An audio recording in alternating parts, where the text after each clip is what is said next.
This is the story of a man named Noah and his family and the first rainbow. Noah was building something that had everyone puzzled. It looked like a boat, but there was not even a stream nearby, not a brook or a lake or a pond. The only water anyone could see was in the well, and yet obviously this thing he was building was some kind of a boat. The people whispered among themselves, "The old man is crazy, he's lost his mind." Then they looked behind the house, and as far as the eye could see and the nose could smell, the fields were filled with animals and birds. In cages, in houses, in barns, and behind fences, animals were braying and bleating and snorting and growling and roaring and cooing and twittering and snuffling, and scurrying among them with their arms full of food were the old man's wife and her 3 daughters-in-law, back and forth, feeding and watering each one all day. "Oh, those poor women," said the people from town. "Where in the world did all the animals come from, and why?" Then the bravest of them, swaggering a little, went to ask the old man himself. They found him under a fig tree, eating his noonday bread and cheese. "Noah," they said, "what nonsense is this, building a boat on dry land and collecting the beasts of the wild?" Noah looked at them gravely over his plowed white beard, and he said very quietly, "God spoke to me. He said that the world was full of evil and wickedness of men. He said that he would destroy man because he was sorry he had ever made man, and he would destroy all the living things on the earth and save only a few, and with those few he would start again." The men snorted with nasty cackles of laughter. "Destroy us because we are evil? And how will God do this, Noah? Tell us that, Noah." And Noah said, "He will bring a flood and cover the whole earth. And that is why he told me to build this boat, which is called an ARK. He told me exactly how to build it, and in it I am to put 2 of each wild animal and 7 of each of those animals which men use, and keep them safe while all other things are destroyed." Well, when the men heard this, they laughed again. "Noah, oh, Noah, you're crazy," said one. "You're always working as if work were important. You don't have any fun. You're always worrying about being good and just and pure, whatever that means. No wonder you're losing your mind." Then another one said, "Who cares about your God?" Now the truth was that in their souls there was no room for God. And so they turned and walked away from Noah, and took their wives and children with them, and spat on the ark. Under the fig tree, Noah wept. "I will destroy man from the face of the earth, and the evil he has made." God had said that, and Noah understood why. And so the months passed into years, and still Noah and his family worked, collecting the animals, caring for them, and building the ark. Time did not mean much to Noah, for he had already seen more than 500 birthdays, and he could expect to live many more years. His grandfather, after all, was Methuselah, the oldest man in the world. He had lived to see 969. Building the ark was no easy task. According to God's directions, it was to be 450 feet long, and 75 feet wide, and 45 feet high, with 3 stories, or decks, in it, and many little rooms. That would make the ark about half as big as the liner Queen Mary today. And there were only Noah and his 3 sons to build it, in time they could spare from their ordinary daily chores. And the zoo. Cows, lambs, chickens, well, these anyone could handle. But Noah's wife and his 3 daughters-in-law must also nurse elephants and lions, scorpions, spiders, caterpillars, mice, cats, even snakes, and all the other kinds of animals of the world. And in all those hard, lonely, tiring years, they heard no more the voice of God. More than once the little family was tempted to forget the whole idea of the ark and turn loose the squalling, restless, smelly animals and live again in peace like ordinary folk. But each morning and each night they prayed to the silent God, and each day they worked again until at last the ark was finished, and Noah was 600 years old. Then one night from the moon-washed wind came the voice of God. Noah, go into the ark, you and your family, for I have seen that of all men living, you are the only ones who are good and true to your God.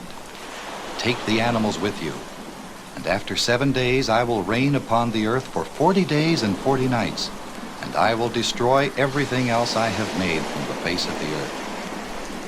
The next morning Noah led them into the ark, the parade of animals and birds and creeping things first, and then his family with all their necessary belongings.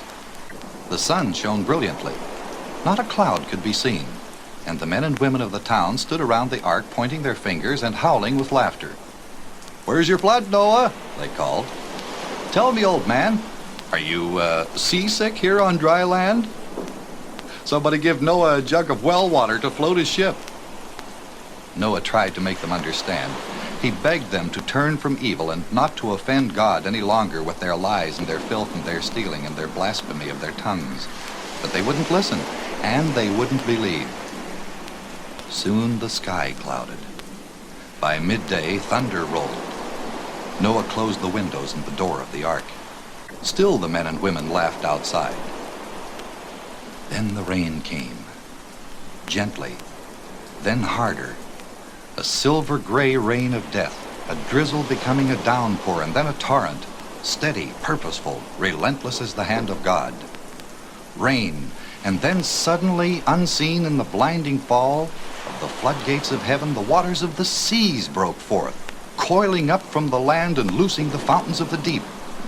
And the earth was covered, lost in the cleansing fury of the waters.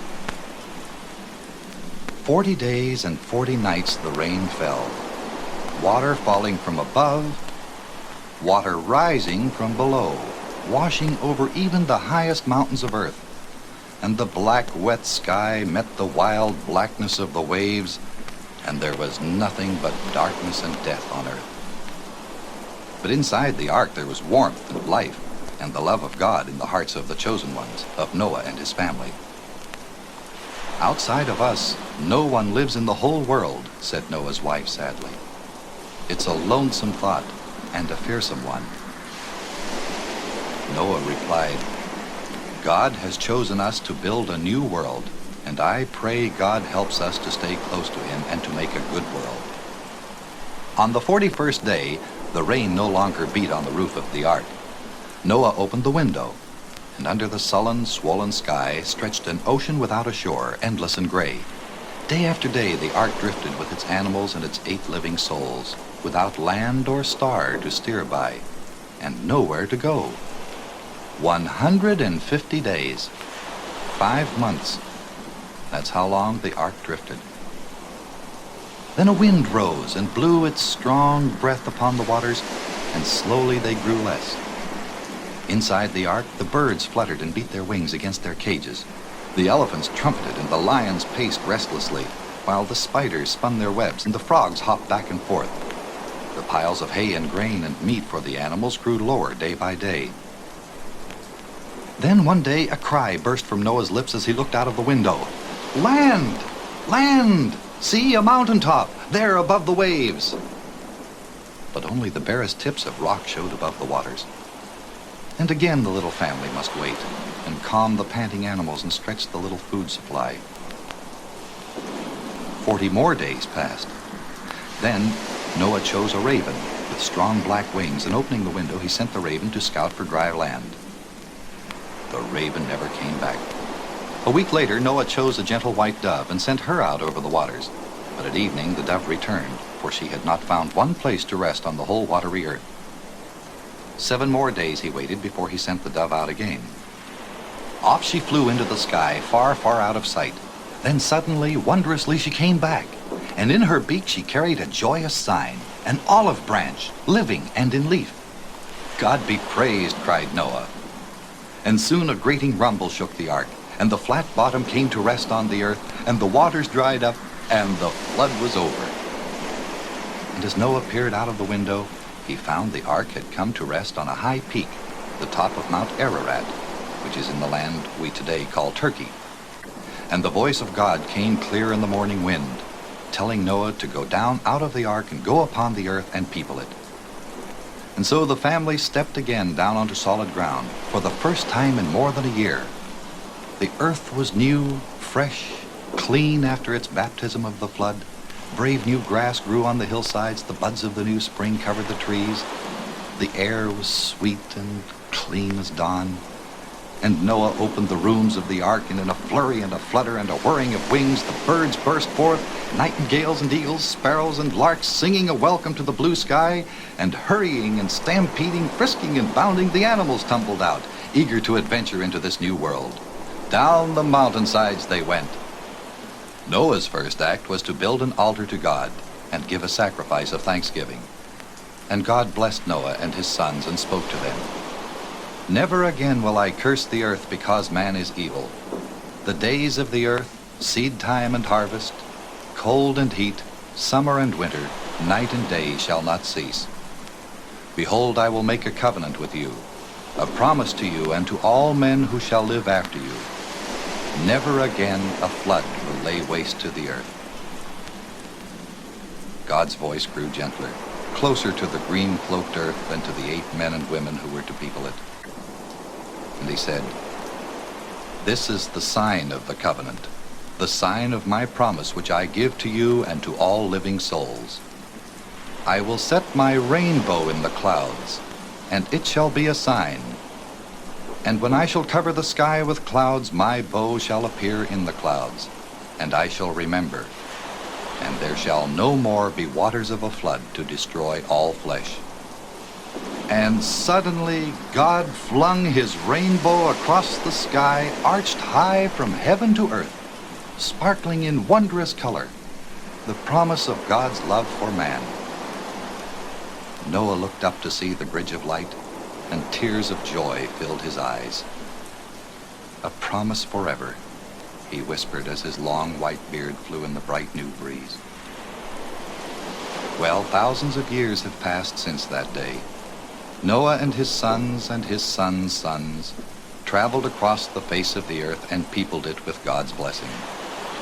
And still to this day, God's rainbow shines in the skies, the silent, glowing promise, the bridge of glory between heaven and earth.